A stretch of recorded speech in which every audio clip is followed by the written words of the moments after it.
Welcome to this monthly webinar that has been hosted by Nepal Poison Information Center at Drug and Toxicology Center, Department of Clinical Pharmacology, Tribhuvan University Teaching Hospital. And this is the sixth webinar, and it is with the partnership with Brown University Emergency Medicine. And this center has been supported automatically from the Axe Foundation. Today, we will be discussing on a critical topic, snake bites. When we talk about snake bites are a significant public health issues in Nepal, around 40,000 poisoning cases annually. Particularly, the cases are more in the Tarai region of the country, and therefore, understanding the prevention, early identification, and the prompt treatment is essential to reduce the mortality and morbidity related to the snake bites. As far as Nepal Poison Information Center is concerned, it has received various inquiries related to the over 30 snake bites cases recently. These inquiries includes the questions about the anti-venom availability, snake identification, and the snake bite management. With this increasing burden, today's webinar aims to provide meaningful insights into the early identification of the venomous snakes and strategies to prevent and manage the snake bite poisoning.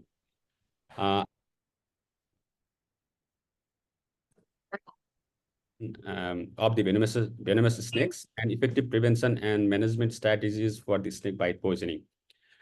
So today, for this, we are honored to have our two esteemed speakers, Dr. Ramu Kharel and Dr. Krishna Prasad Acharya with us, who will shed light on this pertinent topic. Before I go first with the speaker presentation, I would like to request all the participants, thank you very much for your participation in this webinar. And I would like to request you to type your questions in the chat box, and we'll address them during the Q&A session at the end of the presentation. To start with the first presentation, we have our first presentation, Dr. Ramu Kharel, who is an assistant professor of emergency medicine at Brown University. He has a MPH from Harvard and a diploma in clinical tropical medicine from Gorgas Institute in Peru. He is the international principal investigator and lead co-founder for the Nepal Poison Information Center. So he'll be speaking on this topic, snake identification, and we are very excited to learn from you, Dr. Ramu. And the floor is yours now. Over to you, Ramu, Dr. Ramu. All right, thank you so much. And thank you everyone. And thank you, Dr. Rakesh, for the introduction. And Sabaila Ekdam Dhanyavad for joining. So I'll do my presentation in English. But please, if you have any questions during the time, like Rakesh said, put it on the chat and we'll discuss. So the first part of today, we're going to talk about snake bites and the basics of snake identification. Now, the word here is basics, okay? A little bit of disclosure, I am not a medical toxicologist, and neither am I an expert in snakes, but I have studied a lot about this and I have had great mentorship in the past. So I want to first thank Professor Dr. David Worrell, who is a world-known expert in snake bites, and he was my teacher during the Gorgas 2022 course, and I've learned sort of a technique of identifying snakes from him.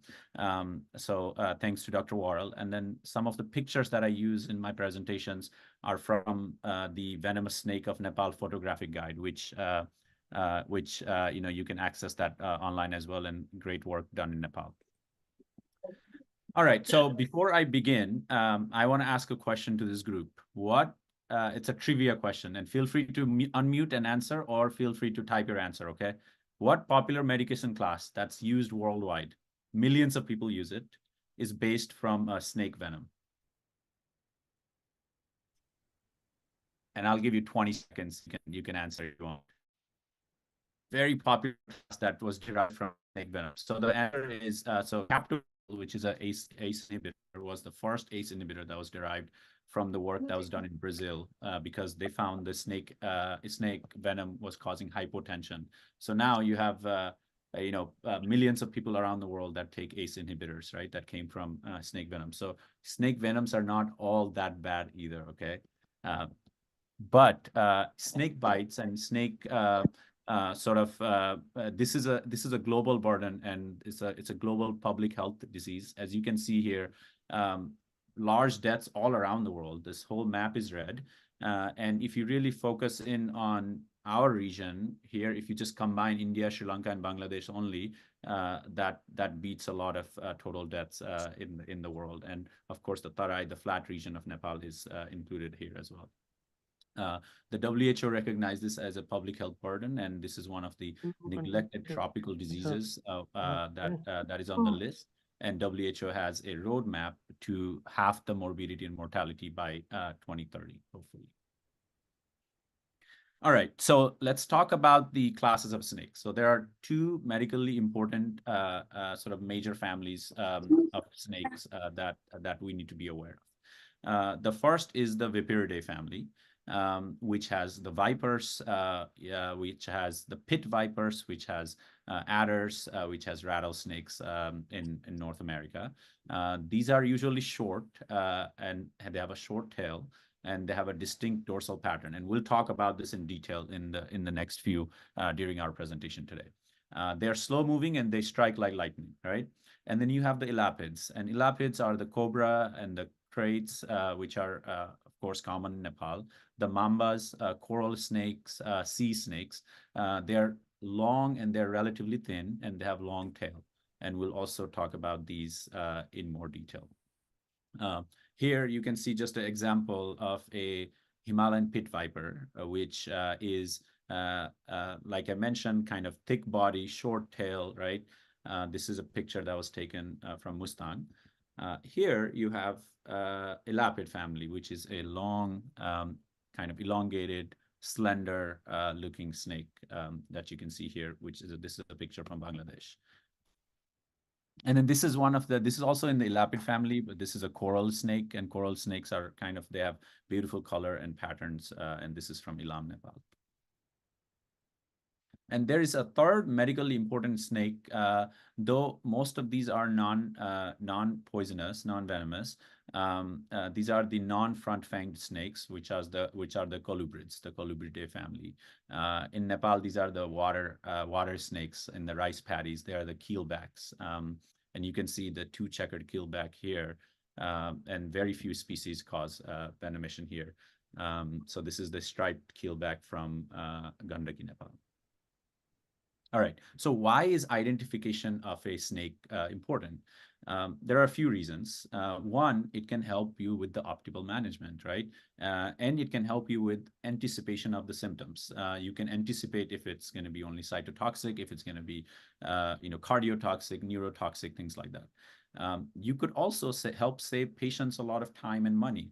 If you know exactly the type of snake and you can recognize this as a non-poisonous, non-venomous, then you can immediately discharge the patient and you can save them, a long transport to a snake bite center. This is a big public health burden.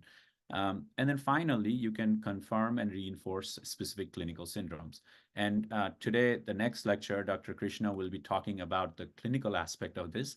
But just to remind everyone, and that we're in the same page, the principal clinical effects of envenoming can be cytotoxic locally, right, at the site of the bite.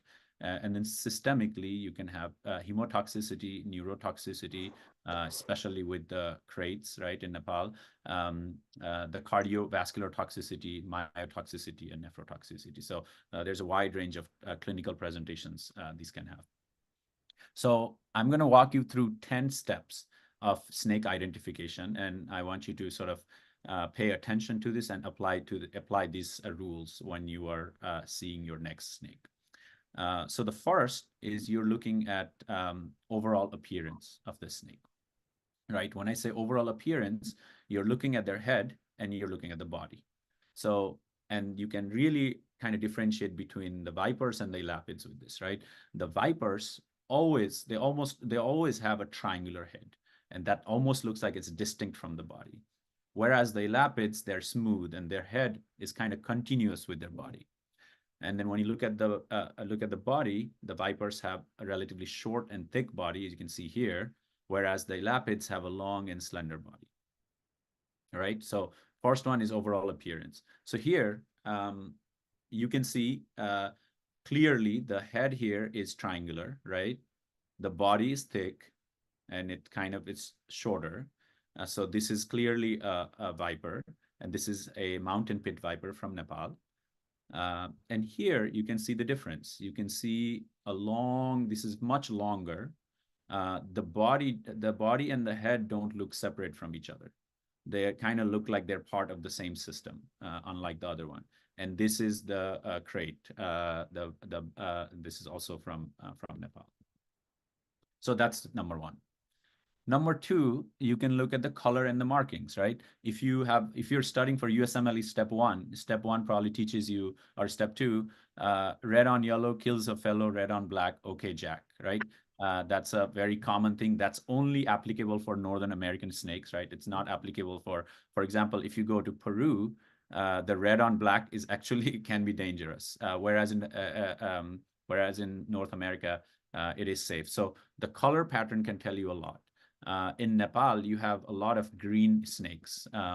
And sometimes color is very important because snakes can mimic the dangerous snakes, right? So, for example, this is a green snake from Nepal. It has, it just looks like a green snake. It's hard to tell unless you get closer. If you get closer to this one has round pupils, and usually ones with round pupils in daylight are not venomous. If you look at a different green snake closely, this is a different snake than this. This is mildly venomous, and you can see the eye is a little different. Right? It's a vertical eye. Now, compared with this, there is another green snake, which is the green pit viper, or Kramer's green pit viper, which has a pit and also looks different, right? So color and pattern is really important to recognize, and we will talk about a few patterns that are key to recognize some of these. And then this is a crate. This is the Himalayan crate, which also has a distinct, you see this sort of white stripes that you can see in the top and the ventral side of the body, right? So color pattern is important. And coral snakes usually have multiple color patterns. So we talked about the general appearance, which is the head and the body. And then we talked about the color patterns. The third identifying factor is the dorsal head scales. This is quite important identifying factor.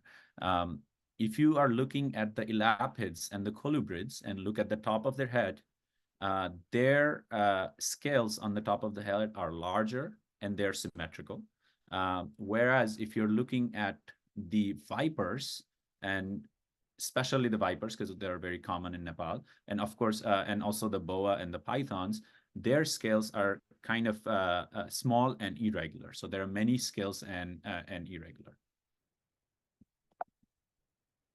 So this is a picture of the white-lipped pit viper from southern Nepal.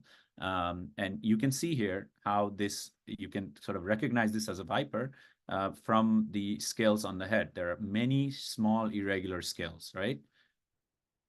Whereas if you compare this with the crate, on the top of the head here, you have kind of large, symmetrical scales on the top of the head.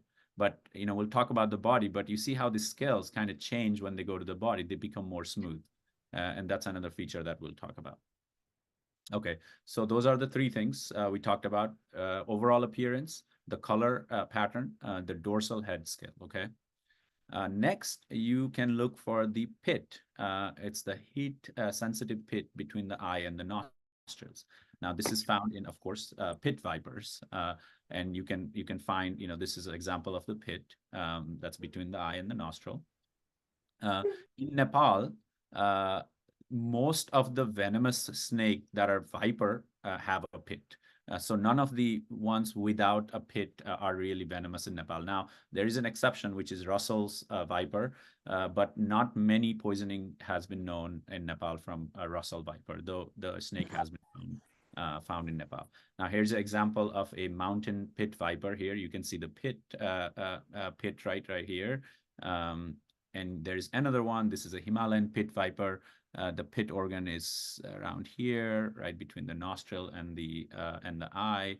And then this is the green pit viper, Kramer's pit viper.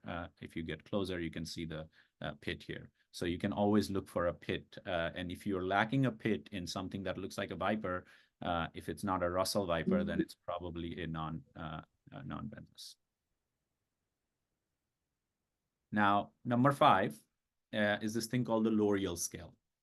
The L'Oreal scale can help you identify a harmless colubrid, or the keelbacks in Nepal, those snakes that are in the rice field and water. In the harmless colubrid, so what the L'Oreal scale is if you look here between the nostril and the eye, instead of just having 1 and 2 scales, there's a middle scale that's kind of distinct. You can see here.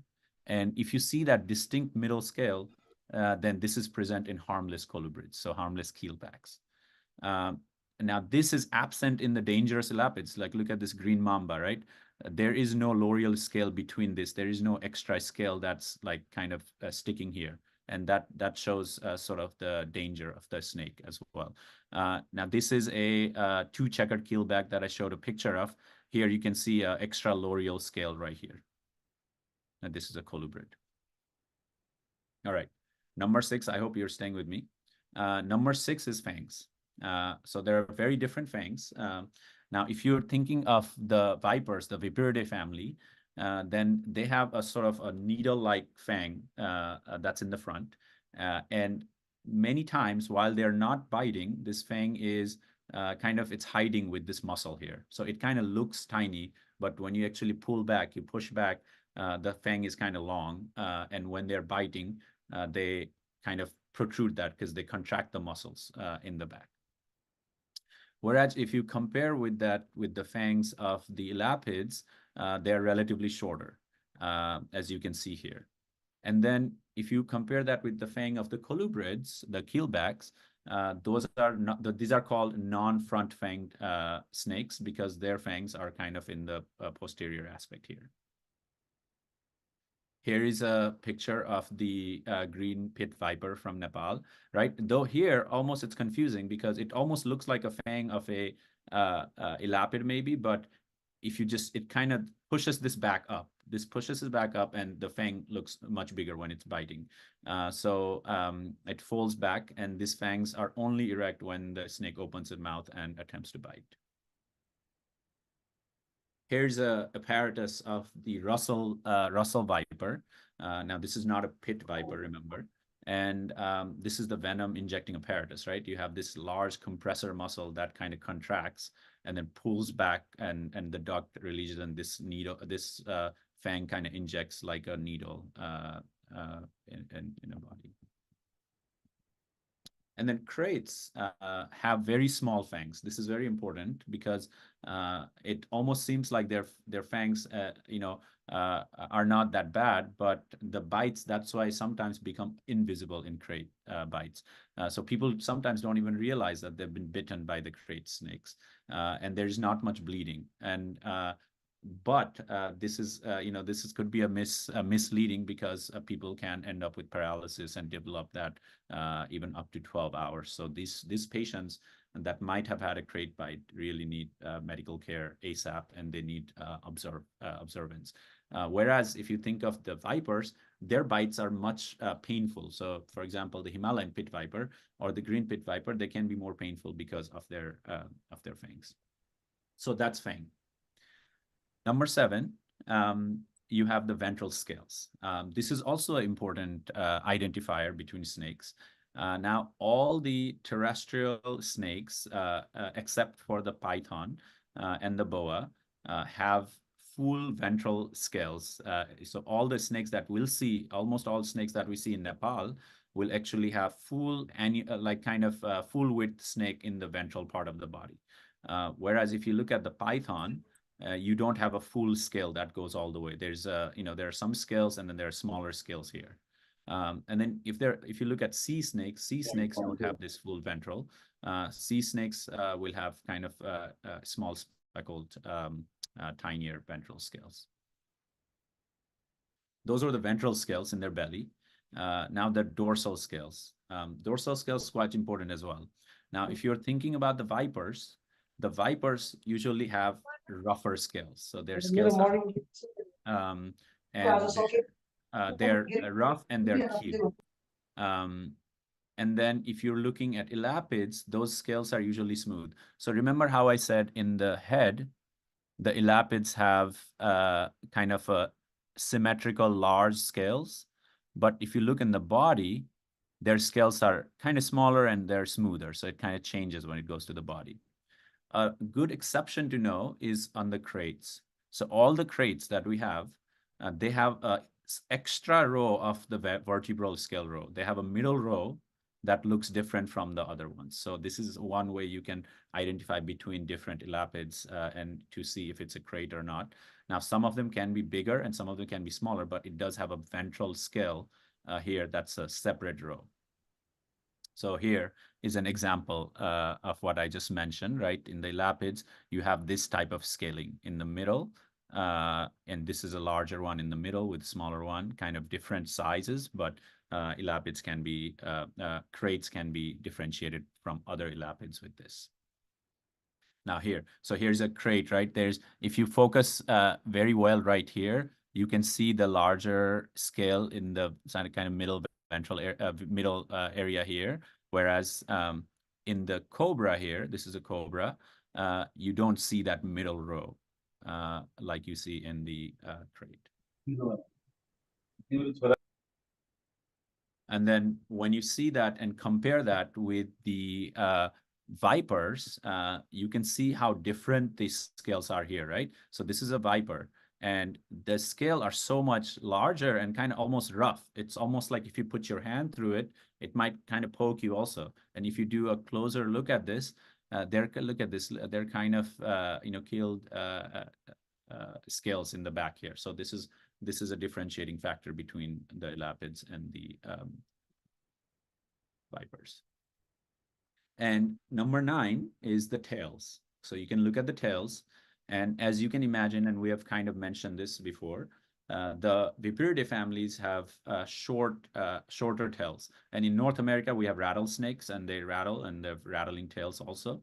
And every time the snake sheds its skin, the rattle gets bigger and bigger and bigger. And this is a Viperidae tail. If you compare that with the Elapidae tail, look at this long tail, kind of slender, again, like slender body. The head is kind of together with the body.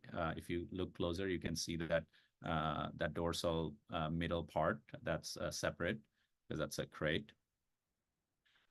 Colubrids, some keelbacks in the jungle could have much longer tail, like very much long tail. I'm not sure if this is actually found in Nepal or not, but some of the colubrids can have that. You can look for other features like the L'Oreal scale and things like that to identify.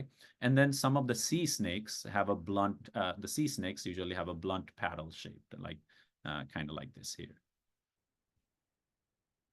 And then final question you want to ask when you identify these is this really a snake? Because there are some snake lookalikes that can be confusing.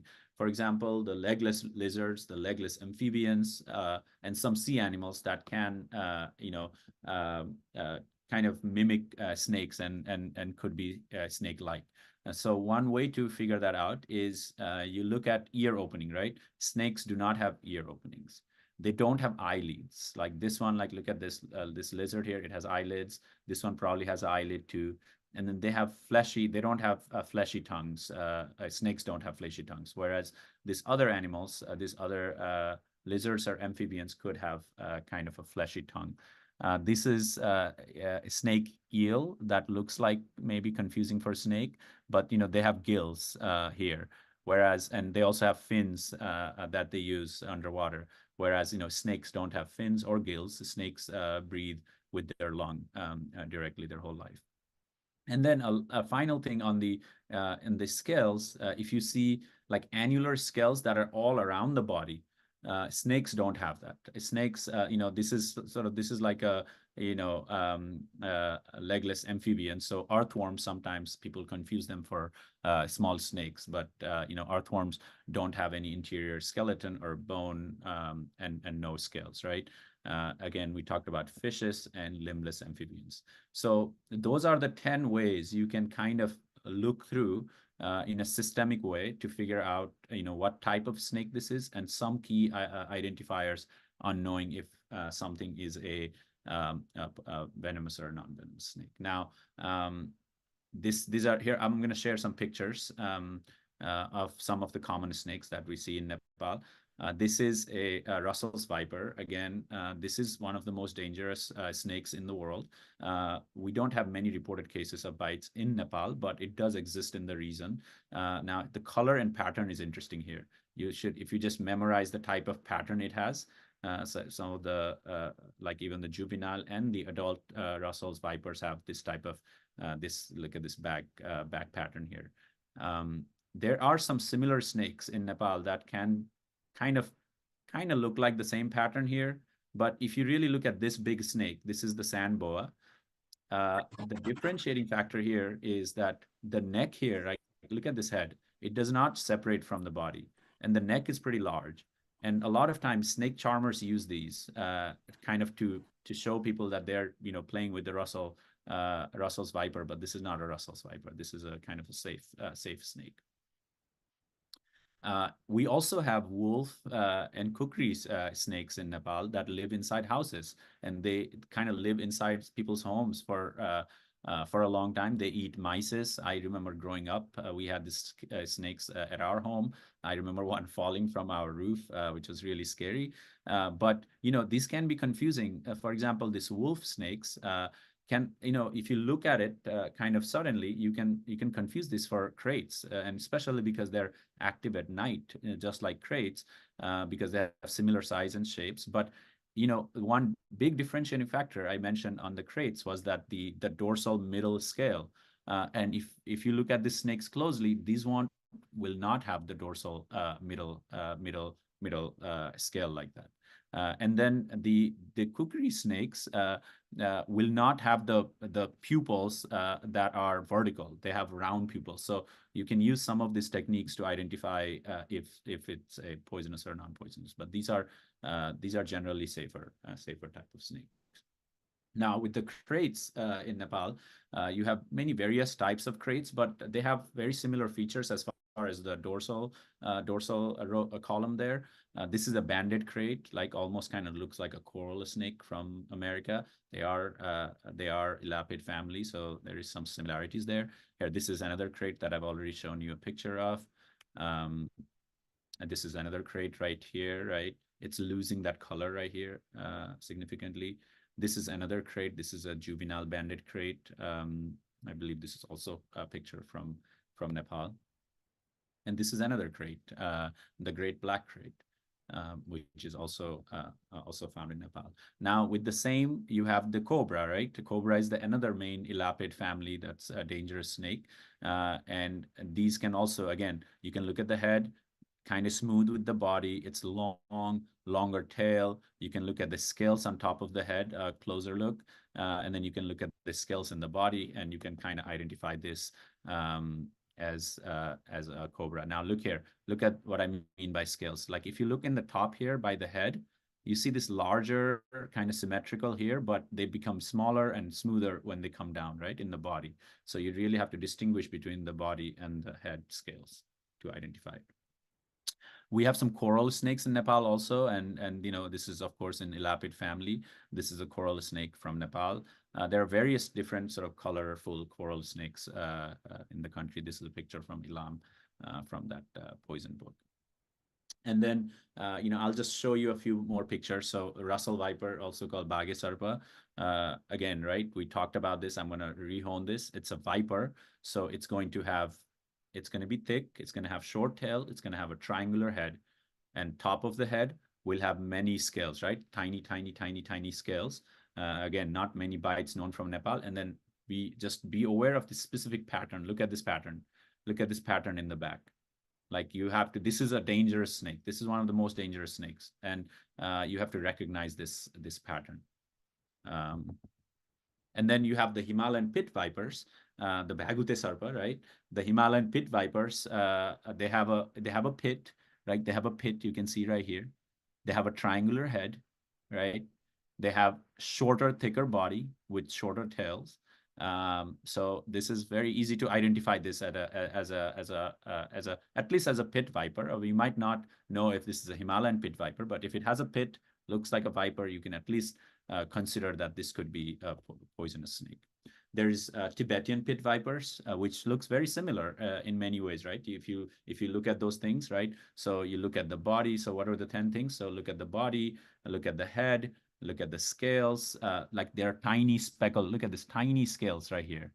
Whereas these are probably rough down here. Look at the tail. So you can use that method to identify this as well. This is another Tibetan pit viper. Almost looks like a green pit viper, right?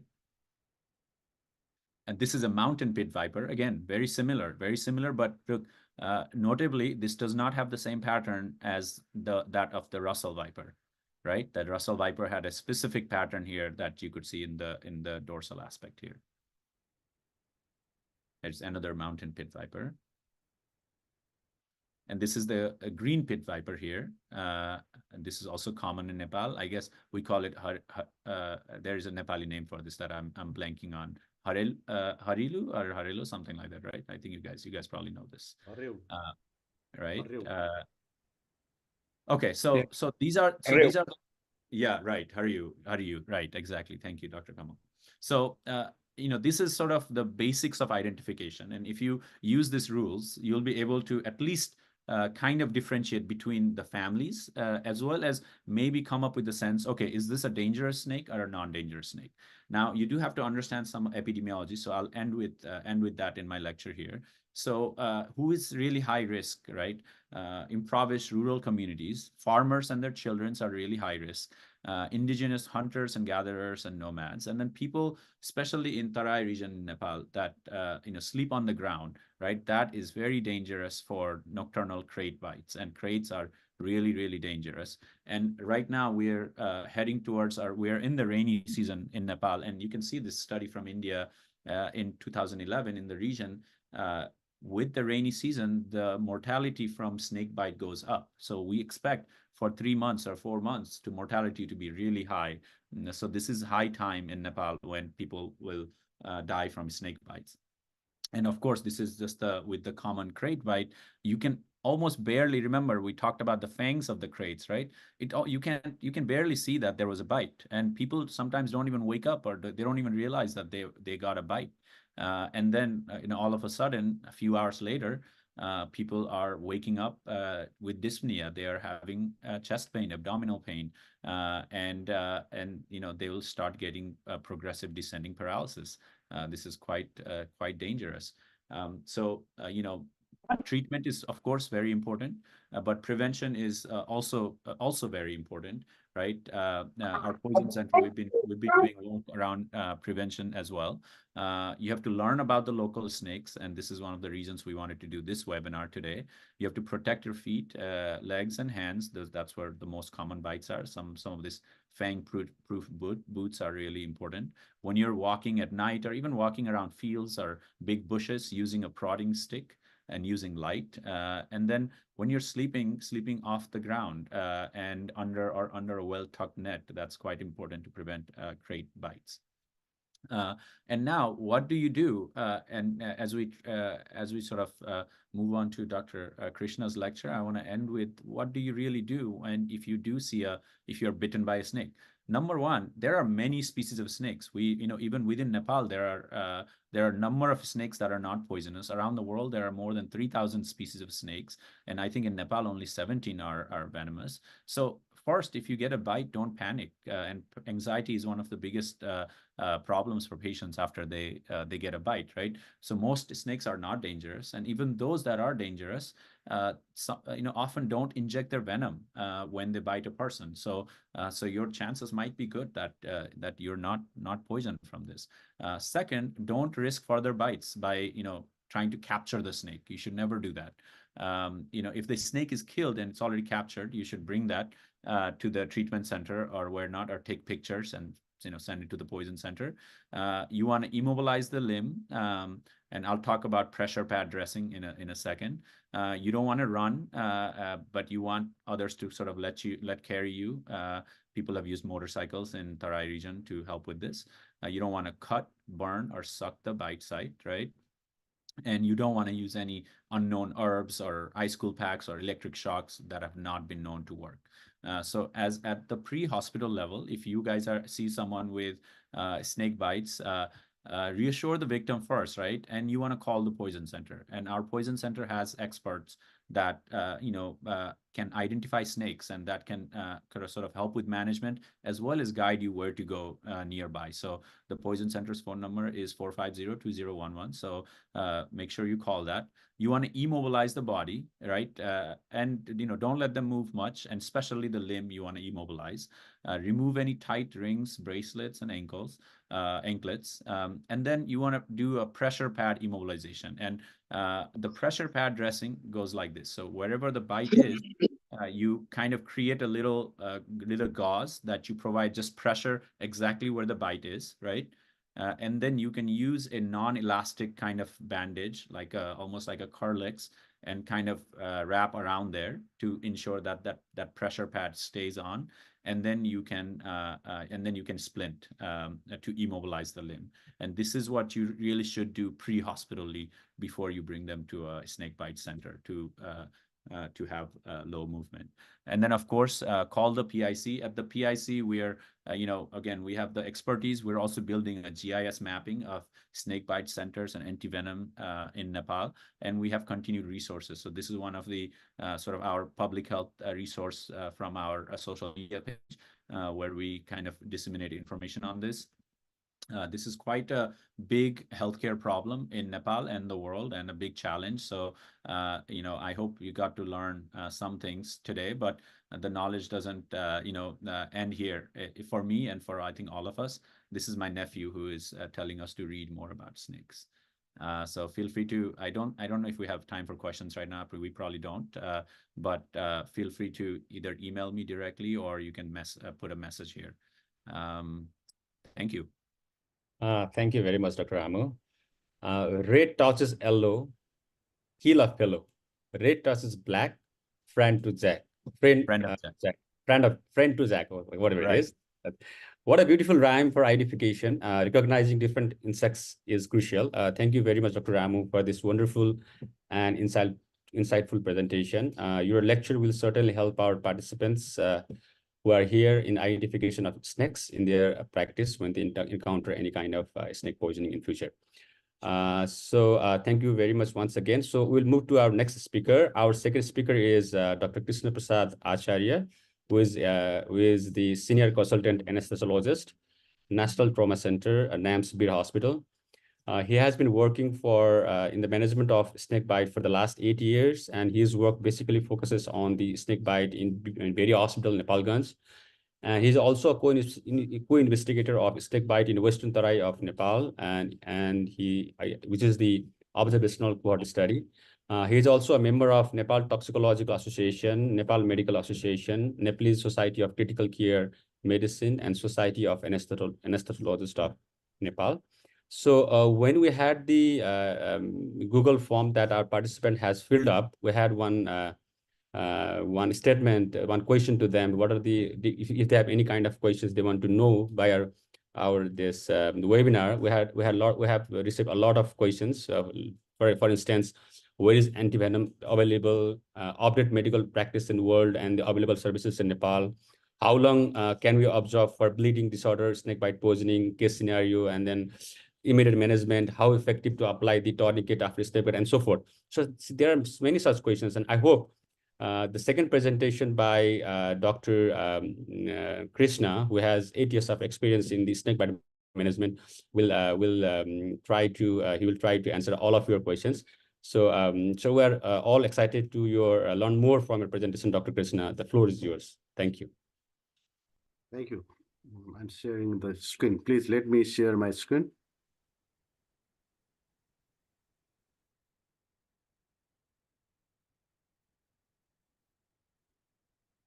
Okay, you should be able to now.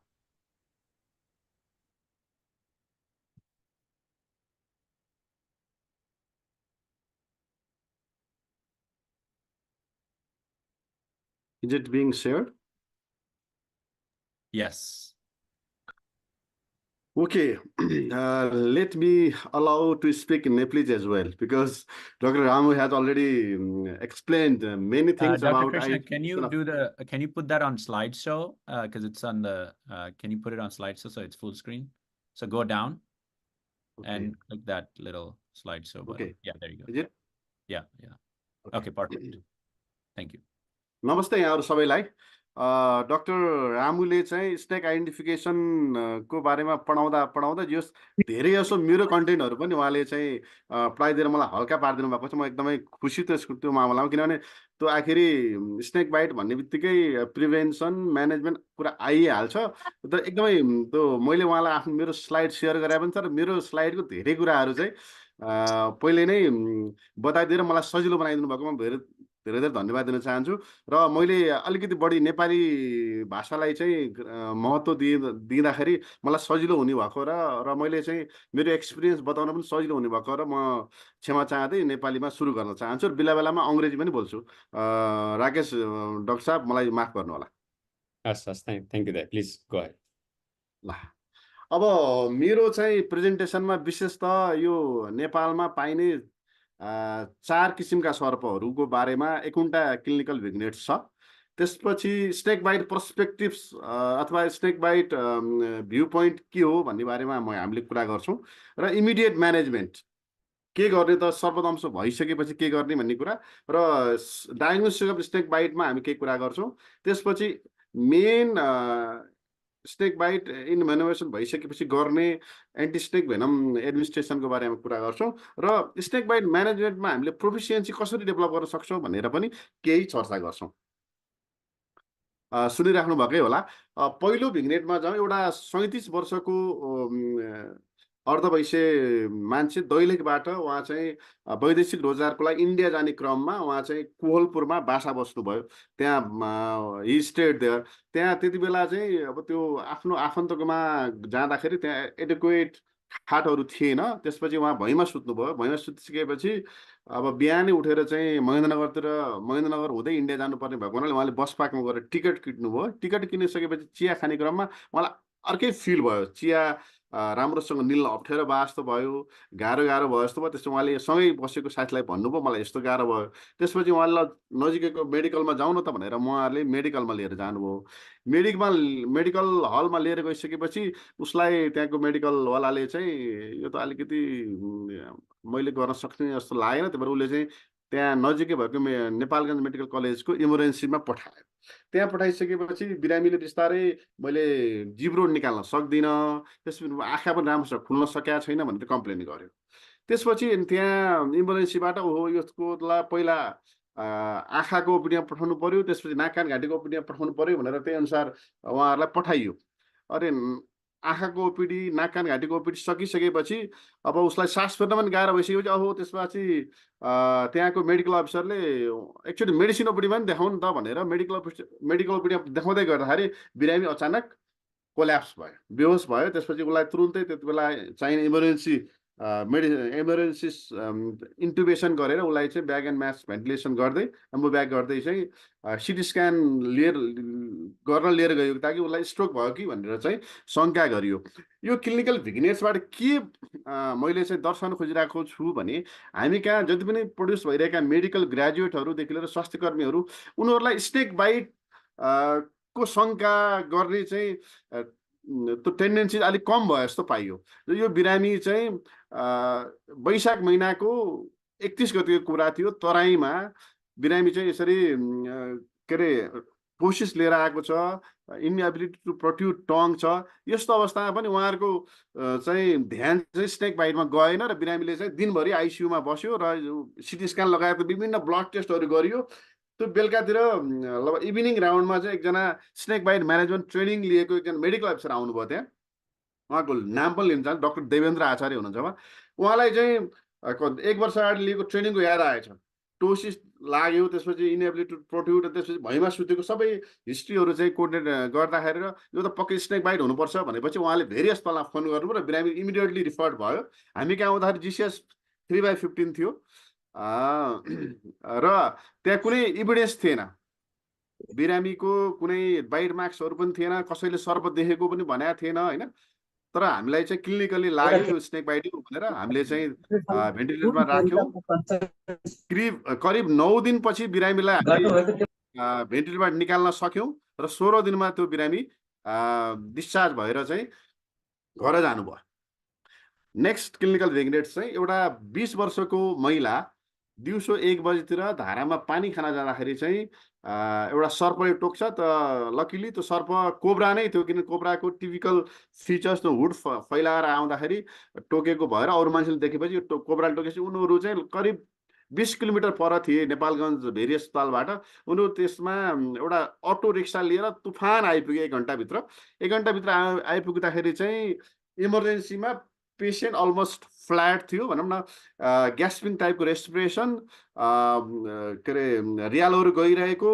त्यो अवस्था हामी देखिसकेपछि त्यसलाई चाहिँ हामीले immediate rescue गऱ्यौँ। उसलाई चाहिँ airway तुरुन्तै सेक्योर्ड गऱ्यौँ र हामीले अब कोब्रा बाइट भनेर उनीहरूले पहिले नै डिक्लेयर गरेर आइसकेपछि एन्टिस्नेक भनेर तुरुन्तै एन्टिस्नेक भनेर विथ नियोस्टिक्मिन एट्रिबिन हामीले राखिसकेपछि बिरामी within 1 hour no neurological weakness, पुरै कुनै चाहिँ विकनेस हराएर गयो, बिरामी ठिक भयो। तर लोकल सोइलिङ र पेन चाहिँ प्रेजेन्ट थियो। त्यसलाई चाहिँ हामीले लामो समय लाग्ने भएको हुनाले ट्रिटमेन्टको लागि एन्टिबायोटिक्स एनाल्जेसिक्स राखेर उसलाई काउन्सिलिङ गरेर घर पठायौँ र त्यो बिरामी लगभग त्यो बिरामीको लोकल वुन्ड राम्रो हुनको लागि कम्तीमा 1.5 महिना लागेको थियो। नेक्स्ट क्लिनिकल भिग्नेट्समा जाउँ। 28 वर्षको एउटा केटा मान्छे बेलुका हिँडिराख्दाखेरि चाहिँ 7 बजीतिर एउटा सर्पले टोक्यो। उसलाई एकदमै अब सर्पले टोकिसकेपछि सामान्यतः मान्छे आत्तिन्छ, आत्तिँदै भेरीको इमर्जेन्सीमा आउनु भएको थियो र 2 घन्टापछि लगभग उसको आफन्तहरूले चाहिँ एउटा सर्प लिएर आउनुभयो। सर्प चाहिँ मार्नु भएको थियो। सर्प मरेर आउँदाखेरि त्यो चाहिँ वाटर स्नेक थियो। अनि त्यो बिरामी चाहिँ त्यसपछि हामीले वाटर स्नेक कन्फर्म भइसकेपछि उसलाई टिटी इन्जेक्सन दिएर बिरामीलाई काउन्सिलिङ गरेर रिएसुरेन्स गरेर घर पठाइयो। अब अर्को एउटा क्लिनिकल भिग्नेट्स के छ भने एउटा काठमाडौँ भ्यालीमै एउटा भर्खरै क्वेसन पनि देखाएको थिएँ। काठमाडौँ भ्यालीमा नि के विषालु सर्प छ र भन्ने टाइपको क्वेसन थियो। यो अस्ति भर्खरै 59 वर्षको एउटा फिमेललाई गोदावरीको चाहिँ एउटा गाउँमा घाँस काट्दै गर्दाखेरि सर्पले टोक्छ। त्यसपछि उहाँको चाहिँ हात सुनिन्छ, दुख्छ, तुरुन्तै पाटन हस्पिटलमा पुर्याइन्छ। पाटन हस्पिटलमा पुर्याइसकेपछि त्यहाँको मेडिकल अफिसरले सायद पिआइसीको बारेमा सुने हुनुपर्छ, उहाँले चाहिँ पिआइसीमा सम्पर्क गर्नुभयो। पिआइसीमा सम्पर्क गरेपछि त्यहाँको डक्टरले मसँग उहाँले परामर्श गर्नुभयो। त्यसपछि मैले के सर्पको फोटो छ अथवा केही एभाइलेबल छ क्लु भनेपछि उहाँले भिजिटर लिएर आएको मरेको सर्पको फोटो पठाउनु भयो। त्यसपछि त्यो सर्पको फोटो हेरिसकेपछि यो चाहिँ माउन्टेन पिट भाइपर हो भनेर हामीले कन्फर्म गरिसकेपछि अनि बिरामीलाई त्यही अनुसारको सपोर्टिभ र सिम्प्टोमेटिक म्यानेजमेन्ट गरेर घर पठाइयो है। अब यी चाहिँ हाम्रा डिफ्रेन्ट सिनारियो चाहिँ स्नेक बाइटका सिनारियोहरू भए। अब स्नेक बाइट पोइन्ट अफ भ्यूमा हामीले कुरा गर्नै पर्छ। यसमा पनि 12 मास चाहिँ सधैँभरि स्नेक बाइट हुने चान्स कम छ। विशेष गरी वैशाखदेखि असोज महिनाको 6 महिना भनौँ न, 12 महिनामध्ये 6 महिना आधा वर्ष मात्रै सर्पको विशेष सिजन रहेको हुनाले हामीले यसमा सतर्क हुनैपर्छ। र जियोग्राफीको लोकेसन पनि विशेष गरी तराई नेपालको तराईका 26वटा जिल्ला लगायत कुनै पनि पहाडी जिल्लाहरू जस्तै कुनै जस्तै स्याङ्जाको चापाकोट, त्यस्तै पाल्पाको रामपुर, यो एरियाहरूमा पनि यो इलापिडा फ्यामिलीको चाहिँ करेत र कोब्राहरू पाउँछ। जस्तै प्युठानको चाहिँ खैरा भन्ने एरियामा पनि हामीले पोहोर साल करेत बाइटका 2टा केसहरू रेस्क्यु गरेका थियौँ। यी कुराहरू चाहिँ जियोग्राफिकल लोकेसन चाहिँ हामी यस्तै तराई क्षेत्रमा बस्दाखेरि चाहिँ यहाँ चाहिँ विषालु सर्पहरू हुन्छन् भन्ने कुराको नलेज चाहिँ आम मान्छेलाई मात्रै होइन, स्वास्थ्यकर्मी डाक्टरहरू सबैलाई हुनुपर्छ। र के रिस्क फ्याक्टरहरू छन् सर्पदंश हुनको लागि भनेर पनि अहिले डाक्टर रामुले आफ्नो प्रेजेन्टेसनमा सर बताइ नै सक्नु भएको छ। विशेष गरी भैँमा सुतेको हिस्ट्री छ र बिरामी भएर के अरे मान्छे बिरामी भएर आएको छ, उसको चाहिँ डिसेन्डिङ प्यारालाइसिस छ भनेदेखि त यु can 99.9% say that it is correct bite भने जस्तो। अब रुखको टोड्कामा हात हालेको छ, विभिन्न मुसाको दुलोहरूमा हात हालेको छ, त्यस्तै घर वरिपरि चाहिँ फोहोरहरू छ, त्यस्तै प्रकारले चाहिँ सर्पहरू देखिराख्छन् भनेपछि हामीले चाहिँ सर्प दंश भयो भनेर चाहिँ गेस गर्नुपर्ने हुन्छ। रिस्क फ्याक्टरहरूको कुरा गरिहाल्यो। Sleeping on the floor at night एकदमै most common risk factor for krait bite in Terai region.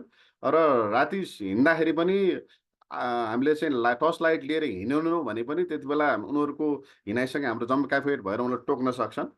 यो कुराहरू हामीले गरि नै सक्यौँ। विशेष गरी घरमा यो ढुङ्गा माटो काठहरू राख्नु भनेको सर्पको लागि चाहिँ रेस्टुरेन्ट खोलिदिनु जस्तो हो र घर वरिपरि सफा राख्नु पनि त्यस हिसाबले जरुरी छ।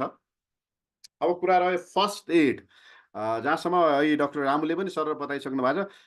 एक नम्बरमा उहाँले भन्नुभयो डोन्ट प्यानिक भनेर। हामीले अब सामान्यतः भन्दा रिएस्योरेन्स एकदमै जरुरी छ। यहाँ 1 2 3 4 5 6 7वटा आर देख्छौँ। त्यो 7वटा आर मध्ये फर्स्ट आर भनेको रिएस्योरेन्स हो। रिएस्योरेन्स किन पनि जरुरी छ भन्ने कुरा डाक्टर रामुले पनि अहिले पनि भनिसक्नु भएको छ।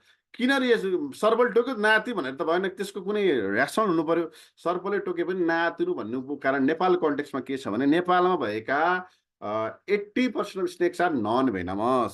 त्यसो भएको र तपाईँलाई चाहिँ नन भेनमस स्नेकले टोकेको चान्स बढ्यो, त्यही भएर तपाईँ आत्तिनु परेन। एक नम्बर पोइन्ट त्यो भयो।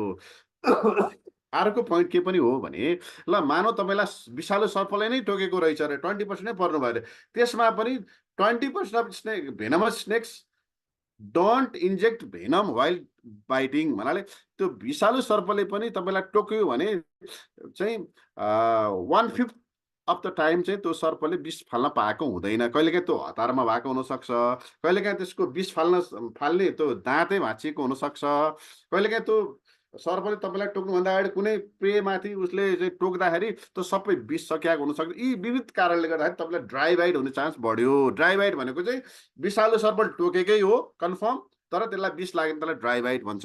तर ड्राई बाइट भयो भने पनि कोब्राको केसमा चाहिँ त्यसले विष नफाले पनि तपाईँको टोकेको ठाउँमा त्यसले चाहिँ लोकल इफेक्ट चाहिँ गर्छ। त्यसको लोकल टिस्यु नेक्रोसिसहरू चाहिँ हुन्छ। त्यसलाई चाहिँ सन्चो हुन चाहिँ टाइम लाग्छ। रिपिटेड ड्रेसिङ एन्ड कहिलेकाहीँ चाहिँ डिब्राइडमेन्ट पनि गर्नुपर्ने हुनसक्छ। अर्को आर भनेको रेस्ट हो। रेस्ट किन पनि हो भने एउटा यसको साइन्टिफिक रिजन के छ भने जुन भागमा टोकेको हो त्यो भागलाई रेस्टमा राख्यौँ भनेदेखि चाहिँ त्यहाँ ब्लड सर्कुलेसन एज युजुअल हुन्छ।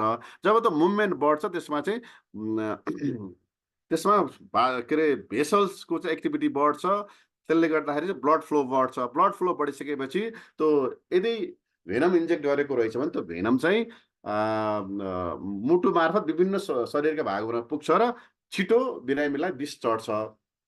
यो कुरा भयो। अर्को कुरा रेगुलर एन्ड रिपिटेड अब्जर्भेसन पनि जरुरी छ। तपाईँ कहाँ आइसकेपछि बिरामीलाई एकचोटि हेरेर तपाईँलाई केही पनि भएको छैन भनेर हामीले छोड्ने बित्तिकै त्यसको चाहिँ भेनम बिस्तारै ग्रेजुअली अगाडि बढिरहेको हुनसक्छ। उसले चाहिँ बिस्तारै इनभेनमेसन को असर देखाउन थाल्यो भने त्यही भएर रिपिटेडली हामीले अब्जर्भेसन गर्नुपर्ने हुन्छ। र कहिलेकाहीँ अब तपाईँ कहीँ आउँदाखेरि बिरामी पुरै फ्ल्याट भइसकेको हुनसक्छ। जस्तै क्लिनिकल भिग्नेट 2 तपाईँ कहाँ आउँदाखेरि हामी कहाँ आउँदाखेरि बिरामी पुरै फ्ल्याट भइसकेको त अलमोस्ट रेस्पिरेटरी अरेस्टमा गइसक्यो। त्यस्तो बेलामा तुरुन्तै इमिडिएट रिसर्सिटेसन गर्नको लागि तपाईँसँग एटलिस्ट एम्बु ब्याग मास्क भयो भने तपाईँले एटलिस्ट रुम एयरबाट भयो भने उसको चाहिँ भेन्टिलेसन गर्न सक्नुहुन्छ। र रेस्पिरेटरी सपोर्टको कुरा त्यसमै आउँछ। कहिलेकाहीँ हामीले इमिडिएट इन्टुबेसन गरेर म्यानुअल ब्यागिङ गर्न सक्नुपर्ने हुन्छ। र यदि गरिसकेपछि हामीले रिफरल गर्नुपर्ने हुन्छ, किनभने सबै स्नेक बाइट सेन्टरहरू चाहिँ टर्सियरी लेभलको आइसियु भएको अवस्था छैन। त्यस्तो अवस्थामा चाहिँ हामीले रिफर गर्नुपर्ने हुन्छ। तर रिफर गर्दाखेरि चाहिँ मेक स्योर द्याट तपाईँले चाहिँ त्यो बिरामी तपाईँले जहाँ रिफर गर्न थाल्नु भएको त्यो ठाउँमा पुगोस्। त्यो रिफर गर्नुभन्दा पहिला सम्बन्धित ठाउँ जहाँ पठाउन खोज्नु भएको त्यहाँको कन्सर्न हेल्थ अथोरिटी डक्टर अथवा कन्सल्टेन्टलाई खबर गर्नु पर्यो, ल मैले यस्तो बिरामी पठाउँदैछु भनेर, ताकि त्यहाँ भएको चाहिँ रिसिभिङ डक्टरहरूको टिमले चाहिँ सबै रेडी गर्न सकोस् र बिरामीको ज्यान जोगियोस्। र रिफर गर्दाखेरि जहिले पनि स्नेक बाइटको इनभेनमेसन सस्पेक्ट भएको केसमा रिफर गर्दाखेरि हामीले एउटा हेल्थ पर्सनेल, ताकि त्यो बिरामीको एयरवे मेन्टेन गर्नको लागि हेड टिल्ट, चिन लिफ्ट, ज थ्रस्ट गर्नेदेखि लिएर पर्यो भनेदेखि चाहिँ एम्बु के अरे मास र एम्बु ब्याग गरेर बिरामीलाई ब्यागिङ गर्दै 1-2 घन्टा परसम्म लान सकियोस्। यो कुरा चाहिँ हाम्रो चाहिँ कन्टेक्स्टमा कता कता मिस भइरहेको छ र त्यसले गर्दाखेरि चाहिँ डिसास्टर निम्ताइरहेको छ। डिसास्टर एउटा त बिरामी बाटोमा मर्छ, अर्को डिसास्टर के हुन्छ, जुन मेडिकल सेन्टरबाट बिरामी रिफर्ड भयो र बाटामा मर्यो सम्बन्धित ठाउँमा नपुगिकन त्यो बिरामीलाई पटक के भइरहेछ भने त्यो बिरामीलाई लासलाई फिर्ता लिएर आएर जसले रिफर गरेको जुन सेन्टर रिफर गरेको त्यहाँ तोडफोड हुने र सम्बन्धित रिफर गरेको स्वास्थ्य कर्मी र डाक्टरमाथि के अरे हातापाई भएको मरणासन्न गरेर कुटेको हामीले 1 वर्षभित्र 2टा घटना देखिसक्यौँ। जस्तै सिन्धुलीको दुधौली भन्ने स्वास्थ्य केन्द्रमा के अरे हस्पिटलमा र सुर्खेतको मेहलकुना भन्ने अस्पतालमा एउटै प्रकारको प्रकृतिको घटना भएको छ। त्यसो भएको रिफर गरेर कहिले पनि स्वास्थ्य कर्मी डाक्टरहरू चाहिँ उम्किने अवस्था छैन। होइन, मान्छे रिफर गर्दाखेरि स्वास्थ्य कर्मी हुँदाहुँदै तर बिचमा तलमाथि हुनसक्छ। तर त्यस्तो बेलामा चाहिँ पेसेन्टले पनि कतिको ट्राई गरिरहेको छ त भनेर चाहिँ त्यो अब्जर्भ गरिरहेको हुन्छ। त्यही भएर पन्छाउने काम चाहिँ हामीले गर्नु हुँदैन, ताकि सकेसम्म त्यो बिरामी जसलाई चाहिँ सर्पले टोकेको त्यो सर्पको टोकाइ भएको मान्छे आफन्त नै हो भन्ने सोचेर गरियो भनेदेखि चाहिँ पक्कै पनि बिरामीहरू चाहिँ बाटोमा बित्दैनन् भन्ने लाग्छ। र अर्को आएर भनेको रेकर्ड किपिङ एन्ड रिपोर्टिङ पनि हो, किनभने कतिपय बिरामीहरू हामीले उपचार हेलो कतिपय बिरामीहरू हामी चाहिँ उपचार गर्छौँ, ठिक बनाउँछौँ, घर पठाउँछौँ अथवा चाहिँ रिफर गर्छौँ। तिनीहरूको रेकर्ड अथवा कतिपय बिरामी उपचार गर्दा मृत्यु होला। ती बिरामीहरूको उपयुक्त रेकर्ड नहुँदाखेरि र रिपोर्टिङ नहुँदाखेरि राज्यले स्नेक बाइट म्यानेजमेन्ट सम्बन्धी गर्ने पोलिसीमा हाम्रो इनपुट पुग्दैन र यसले चाहिँ भविष्यमा हामीलाई चाहिँ राम्रो गर्छ। त्यसमा रेकर्ड किपिङ र रिपोर्टिङ पनि एकदमै जरुरी छ। नेक्स्ट अब यो अहिलेको रेस्ट र ट्रान्सपोर्टको कुरा गऱ्यौँ। हामी रेस्टको लागि चाहिँ एउटा स्लिङ मात्रै युज गऱ्यो भने अब सबै ठाउँमा बनाउ स्लिङ नपाउन सक्छ। जस्तै स्प्लिन्ट पनि हामीले राख्न सक्छौँ। र सर्वदंश भइसकेपछि एम्बुलेन्स खोज्ने क्रममा कतिपय अवस्थामा टाइम ल्याप्स हुनसक्छ। त्यस्तो अवस्थामा जे छ हामीसँग स्रोत साधन सवारीको त्यसको लागि चाहिँ प्रयोग गर्न सकिन्छ। सामान्य अटो रिक्सादेखि लिएर गाउँमा अहिले चाहिँ मोटरसाइकल स्कुटर पुगिसक्यो। त्यस्तो बिचमा त्यस्तो अवस्थामा पनि भिक्टिमलाई 2 जनाको बिचमा राखेर हामीले चाहिँ रेस्क्यु गर्न सक्छौँ। यो फोटो चाहिँ हामीले प्रोफेसर डाक्टर सञ्जीव शर्मा सरको चाहिँ मद्दतबाट हामीले यहाँ लिएको हो। अब डायग्नोसिस गर्नको लागि चाहिँ हामी कहाँ अलिकति अप्ठ्यारो के छ भने हामी कहाँ कुनै ल्याबोरेटरी डायग्नोसिस चाहिँ छैन कि यसले गर्दाखेरि यो सर्पले टोकेको हो भनेर हामी कन्फर्म स्पेसिस छुट्याउन सकौँ। तर कतिपय अवस्थामा जस्तै श्रीलङ्का, अस्ट्रेलिया, इभन अमेरिकातिर पनि हामीले जुन किट मेथडबाट पत्ता लगाउन सक्छौँ। त्यो चाहिँ हामी कहाँ ल्याकिङ छ। कता चाहिँ रिसर्च चाहिँ हुँदैछ भन्ने चाहिँ सुने हो, तर त्यो वाट्स अनगोइङ अहिले चाहिँ हामीलाई थाहा छैन। विशेष गरी हाम्रो डायग्नोसिसको मुख्य टुल भनेको हिस्ट्री र क्लिनिकल एक्जामिनेसनै हो। त्यसो भएको र अनि हामीले रिस्क फ्याक्टर्सलाई पनि मध्यनजर राख्नुपर्छ र बाइट हिस्ट्री कहिलेकाहीँ नदिन पनि सक्छ। बिरामीलाई थाहै नभइकन नदेखिकन सर्प कसरी उसले सर्पले ठोक्यो भनेर भन्न सकोस्, त्यो चाहिँ हामीले नै शङ्का गर्नुपर्ने हुनसक्छ। र बाइट साइड कहिलेकाहीँ बाइट मार्क्स नदेखिन पनि सक्छ। त्यो भएर त्यो हाम्रै शङ्कामा भर पर्छ। र क्लिनिकल अनसेट्स को चाहिँ कुरा गर्दाखेरि चाहिँ करेत र कोब्राको विषय इलापिडामा करेत र कोब्राको क्लिनिकल अनसेट्स पनि फरक हुनसक्छ है, हामी कुरा गर्छौँ। अब नन भेनमस स्नेक अहिले कुरा गरिसक्यो। 80% of the snakes in Nepal are at least non भेनमस।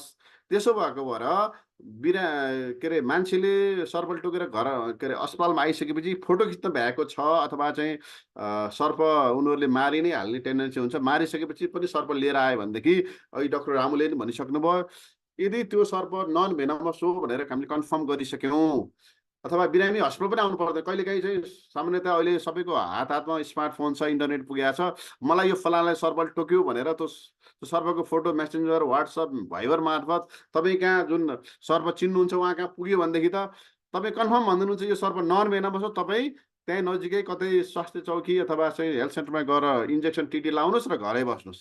तपाईँ ढुक्क तालले भन्न सक्नुहुन्छ। त्यसबाट अहिले डाक्टर रामुले भन्नुभयो स्नेक आइडेन्टिफिकेसन ठुलो रोल छ। त्यसलाई चाहिँ हाम्रो नेसनल स्नेक बाइट म्यानेजमेन्ट गाइडलाइन्समा इन्कर्पोरेट गर्न चाहिँ बाँकी छ। त्यसमा हाम्रो नेसनल गाइडलाइन्स त्यति महत्त्व चाहिँ दिएको जस्तो मलाई लाग्दैन। अब त्यसलाई रिभाइज गर्दाखेरि चाहिँ यसलाई हामीले विशेष ग्राह्यता दिनुपर्छ।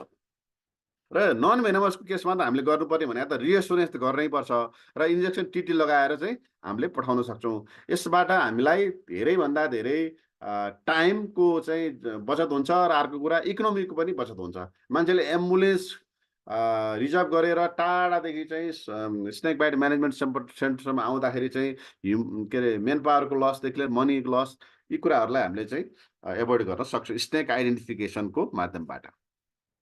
अब अहिले पनि कुरा आइसकेको छ स्नेक यसो हेर्दाखेरि धेरै यसो केसमा यो उतातिर हेर्दाखेरि चाहिँ राइट साइडको स्नेक लाई चाहिँ धेरै जसो मान्छेले करेत भन्न ठान्छन् र करेत त टोक्यो हजुर भनेर आत्तिँदै इमर्जेन्सीमा आइपुग्छन् मान्छेहरू र सर्प पनि लिएर आइरहेको हुन्छ।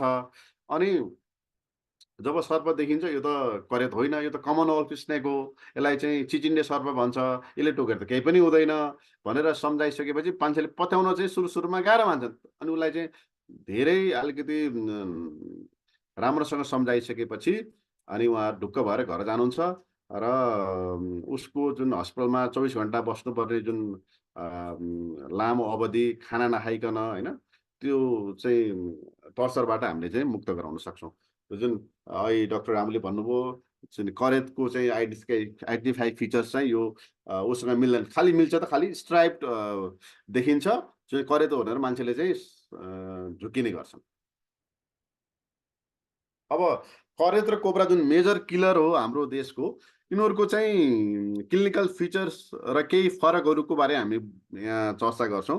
करेत भनेको नक्चरनल एनिमल हो, बढी यसो चाहिँ रातिमा आएर टोक्छ।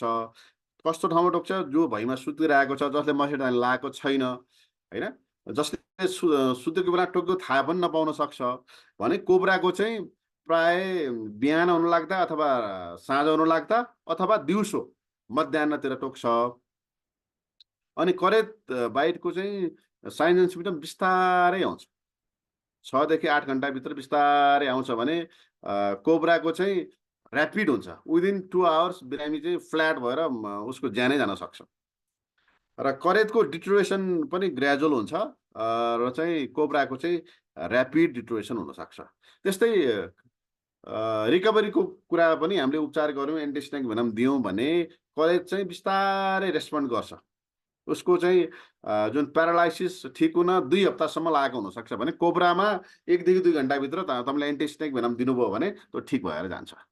र अर्को कुरा हामीले दिने औषधिमा कोब्रा बाइटले चाहिँ पोस्ट सिनेप्टिक मस्कुलर जङ्सनमा काम गर्छ भने करेतले चाहिँ प्रिसिनेप्टिकमा काम गर्ने भएको र प्रिसिनेप्टिक करेत बाइटमा चाहिँ यो नियोस्टिग्मिनले काम गर्दैन भने यो कोब्रा बाइटमा चाहिँ नियोस्टिग्मिन जुन हामीले मसल रिल्याक्सन भेक्रोनियम रोक्रोनियम दिँदाखेरि चाहिँ रिभर्सलको रूपमा दिन्छौँ नियोस्टिग्मिन, त्यसमा एकदमै हेल्पफुल हुन्छ कोब्रामा। त्यसो भएको भएर यी कुराहरू चाहिँ फरक हुन्छ। अब अर्को नेपालमा कमन पाइने भनेको पिट भाइपर, जुन विशेष गरेर माउन्टेन रिजनमा हिल्ली रिजनमा पाउने पिट भाइपर, त्यो चाहिँ हरियो सर्प जुन हरियो रङको हुन्छ विशेष गरी। त्यसले गर्दाखेरि धेरै मोर्बिडिटी त छ तर मोर्टालिटी एकदमै कम छ। पिट भाइपरले मरेको चाहिँ 1-2वटा घटना बाहेक त्यस्तो धेरै रिपोर्टेड छैन। र तर यसले चाहिँ दुःख चाहिँ 2-3 हप्तादेखि 1 महिनासम्म दिन्छ। जुन टोकेको ठाउँमा सुनिने होइन, त्यसपछि बुल्लाहरू आउने, पोलेको जस्तो पेन हुने, त्यो कुराहरू चाहिँ हुन्छ। दुःख कुरा यसलाई चाहिने एन्टिभेनम हामी नेपालमा छैन।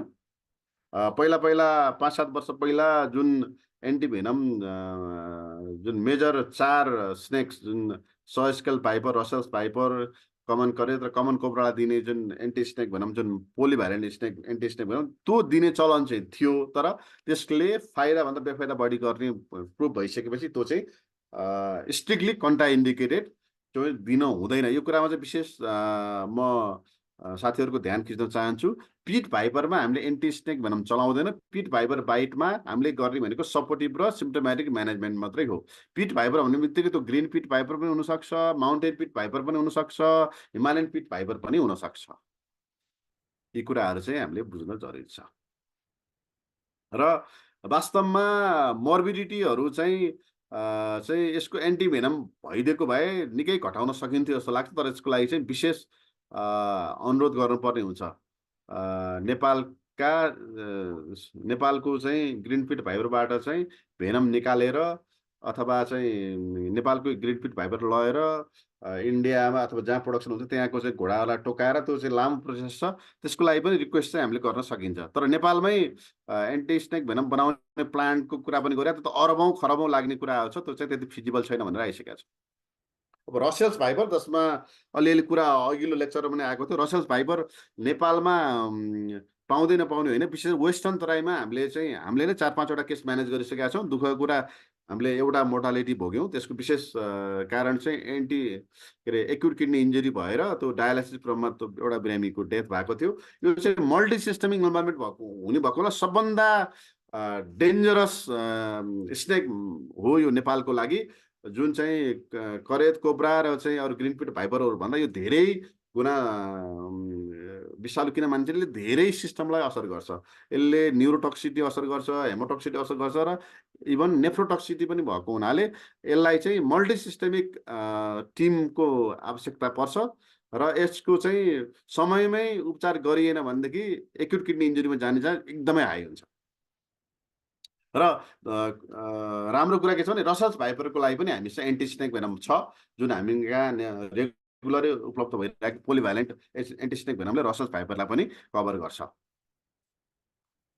अब स्नेक बाइट म्यानेजमेन्ट यत्रो कुरा गरिसकेपछि केले गर्दा हामी स्नेक बाइट म्यानेज राम्रोसँग गर्न सक्छौँ भन्ने कुरामा हामी चाहिँ यहाँ 5वटा एकको बारेमा कुरा गरौँ। पहिला कुरो त एटिच्युड चाहियो। स्नेक बाइट म्यानेजमेन्ट गर्न सकिन्छ है भनेर हामीले त्यो एटिच्युड डेभलप गर्नु पर्यो। त्यो एटिच्युडमा के हुनु भएन भने स्नेक बाइट म्यानेजमेन्ट गर्दा त एकदमै रिस्की हुन्छ। बिरामी मऱ्यो भने फेरि बिरामीका भिजिटरले मलाई कुट्छन्, म अनसेफ हुन्छु भन्ने कुराको चाहिँ त्यो डर रह्यो भने हामीले स्नेक बाइट म्यानेजमेन्ट गर्न सक्दैनौँ। र स्नेक बाइट म्यानेजमेन्ट नगरेर बिरामीलाई रिफर गरिदिए त आनन्दै भयो नि, अन्त जान्छ जे हुन्छ भन्ने कुरा पनि राखियो भनेदेखि चाहिँ अघि कुरा गरिसक्यो। रिफर गर्दा पनि सुख चाहिँ पाउँदैन। जो रिफर गर्दाखेरि बिरामी बाटैमा मऱ्यो भनेदेखि फेरि हार्म आफैलाई आउन सक्छ। त्यसो भएको स्नेक बाइट उपचार गर्न सकिन्छ, snake bite management skill gain गर्न सकिन्छ, यसको बारेमा पढ्न सकिन्छ भनेर त्यो खालको एटिच्युड चाहिँ हामीले डेभलप गर्नु पर्यो।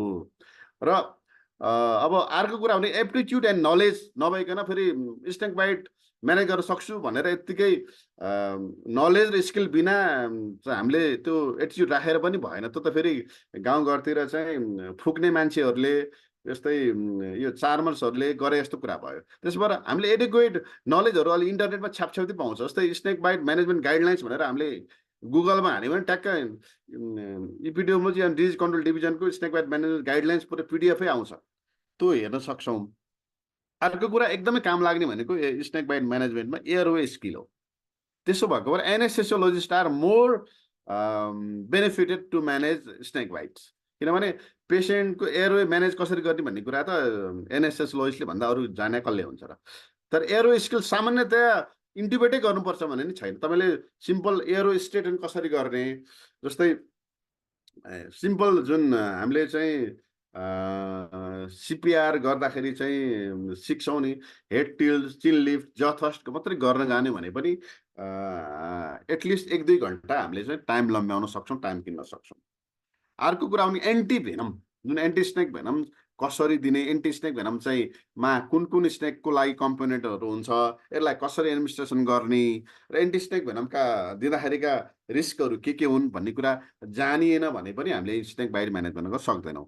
अर्को कुरा, अब स्नेक बाइट म्यानेजमेन्ट गर्दा एन्टी भेनम दिँदाखेरि हुन सक्ने एनाफाइल्याक्सिस म्यानेजमेन्ट गर्न पनि हामीलाई थाहा हुनु पर्यो। यो कुरा गरिसकेपछि हामी चाहिँ स्नेक बाइट म्यानेजमेन्ट गर्न सक्छौँ। र म पनि जस्तै एमबिबिएस पढ्दा पनि मैले स्नेक बाइट म्यानेज गरेको थिइनँ। एमबिबिएस सकाएर प्र्याक्टिस गर्दाखेरि एमडी सकेपछि पनि एमडी गर्ने क्रममा पनि मैले स्नेक बाइट कहिले टिचिङमा भेटाएँ होइन। तर जब भेरियस तल गएर त्यहाँको चाहिँ ग्राभिटी हेरियो नि, त्यसपछि गर्दै गर्दै पढ्दै आफै सिक्या हो। र अहिले चाहिँ स्नेक बाइटमा अलिकति बढी इन्ट्रेस्ट भएको भएर मैले यसको ट्रेनिङको लागि अस्ट्रेलियामा एउटा सर्ट कोर्स पनि लिन पाएको थिएँ। टक्सिनोलोजी सर्ट कोर्स भन्ने हुन्छ, तपाईँहरूले पनि चाहनु भने त्यो एप्लाई गर्न सक्नुहुन्छ। अब एन्टी स्नेक भेनमको कुरा गरौँ। एन्टी स्नेक भेनम चाहिँ दिनुभन्दा अगाडि चाहिँ प्रोफिल्याक्टिक एड्रिनालिन दिनुपर्छ भनेर चाहिँ हामीले बुझ्नुपर्छ। यदि एड्रिनालिन दिएन भने एनाफिल्याक्सिस चान्स हाई हुन्छ। त्यसो भएको एड्रिनालिन कति दिने भन्ने कुरा डोज यहाँ मेन्सन गरिएको छ। 13 वर्षभन्दा माथिको छ भने 250 माइक्रोग्राम अथवा 0.25 ml दिने। 10 देखि 12 वर्षको बिचमा छ भने 200 माइक्रोग्राम अथवा 0.2, र 5 देखि 10 वर्षको बच्चा छ भनेदेखि चाहिँ 125 माइक्रोग्राम अथवा 0.12 दिने। अब यसको चाहिँ रेट कसरी दिने त भन्दाखेरि चाहिँ पहिला कुरा त 5 to 10 ml per kg buddy wait अनुसारको हामीले डाइल्युसन गर्नु पर्यो।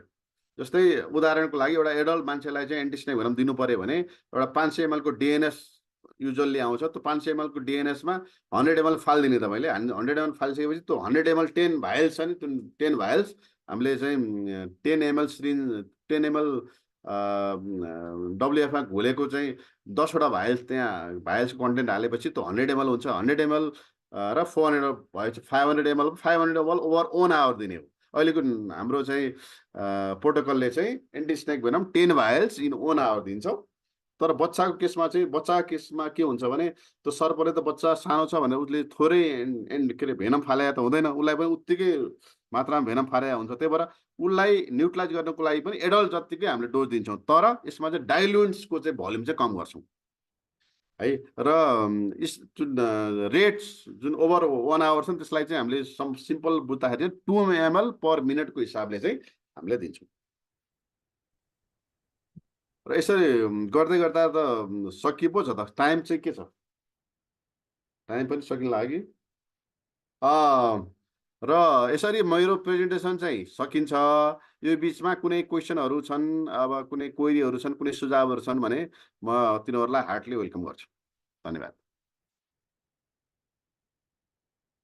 सुनिराख्नु भएको छ? Yes, thank you so much. Dr. Rakesh? That was a great presentation. Thank you so much. I think it complemented very well. Yeah. Thank you. Thank you. Thank you, Krishna Prasad, Dr. Krishna Acharya, for this insightful presentation, emphasizing the importance of the first aid and antivenom in managing the snake bite poisoning, and also highlighting the importance of reassurance with confidence. So we hope the participants are finding this information very useful. Please remember to contact our Poison Information Center if you have any problem in identification and management of snake bites. Please note our PIC number. It's 01-450-2011. We have lots of questions in the chat. Maybe I think it's too late for today, so we'll try to get back to you in your email afterward. To summarize, so what we have discussed today, the critical aspects of snake bite poisoning, including the timely medical intervention, proper identification of snakes, and the community education for prevention. We'd like to thank our esteemed speakers for their valuable insights, and we really appreciate your time and expertise. Now, I would like to invite our respected Professor Dr. Sangratna Acharya, sir, Department of Clinical Pharmacology, to give a vote of thanks to our speakers. Over to you, sir. Thank you so much. I really enjoyed the presentation, both the presentations. I really thank Dr. Ramu, who is very active in this PIC activities. So he's one of the key person of PIC. And today, like, we could hear from him in poisoning and especially identification of the poisonous snakes. So he has very nicely taught us how to differentiate these poisonous snake, how to identify snake poison with this 10 characteristic features, along with very nice picture comparisons of various snakes. So we listening to him, like, we could not, feel that he is not the snake bite expert as such by profession, but like due to his continuous study and this one collection of information, so it was quite useful for all of us to find out the poisoning. And also